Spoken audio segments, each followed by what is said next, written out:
এক সুন্দর জঙ্গলে একটি বিশাল জাম গাছ ছিল। সেই গাছের ডালে বাসা বেঁধে বাস করত একটি ছোট্ট চড়াই পাখি। তার বাসায় ছিল ছোট ছোট কয়েকটি ছানা। তারা সবাই মিলে খুব সুখেই দিন কাটাচ্ছিল। একদিন সেই জঙ্গলে এলো এক বিশাল অহংকারী হাতি। নিজের গায়ে অনেক জোর বলে তার খুব গর্ব। সে মজা করার জন্য ইচ্ছে করে সেই গাছটিকে তার সুর দিয়ে জোরে জোরে নাড়াতে শুরু করল। গাছ কাঁপতে থাকায় ছানাগুলো ভয়ে কেঁদে উঠল। চড়াই পাখিটি হাতির কাছে গিয়ে কাকুতি মিনতি করে বলল, দয়া করে গাছটি নাড়িও না, আমার ছানাগুলো পড়ে যাবে। কিন্তু অহংকারী হাতি হো হো করে হেসে চড়াইয়ের কথা উড়িয়ে দিল।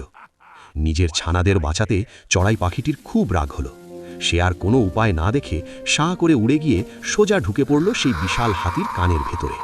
কানের ভেতরে গিয়ে সে ডানা ঝাপটাতে শুরু করলো। যন্ত্রণায় হাতি চিৎকার করে ওঠে। মাটিতে শুয়ে পড়ে মাথা ঘষে ঘষে চড়াইকে মারতে চেষ্টা করে, কিন্তু তা পারবে কেন? চড়াই তো রয়েছে তার কানের ভেতরে। কাতরাতে কাতরাতে হাতি বলে, বড্ড লাগছে আমার, তুমি শিগগির বেরিয়ে এসো আমার কান থেকে।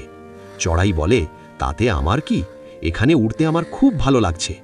তখন হাতি কেঁদে বলে, বন্টি, তুমি আমাকে বাঁচাও, আমি আর কখনো গাছ নাড়াবো না, আমার অন্যায় হয়ে গেছে, এইবারটি তুমি আমায় মাফ করো। চড়াই বলল, ঠিক বলছো? হাতি বলে, ঠিক।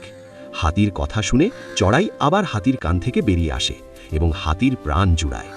গাছের ডালে নিজের বাচ্চাদের কাছে গিয়ে চড়াই বলে, গায়ে জোর আছে বলে গর্ব করা ভালো নয়, মনে রেখো ছোট প্রাণীরও কিছু ক্ষমতা থাকতে পারে।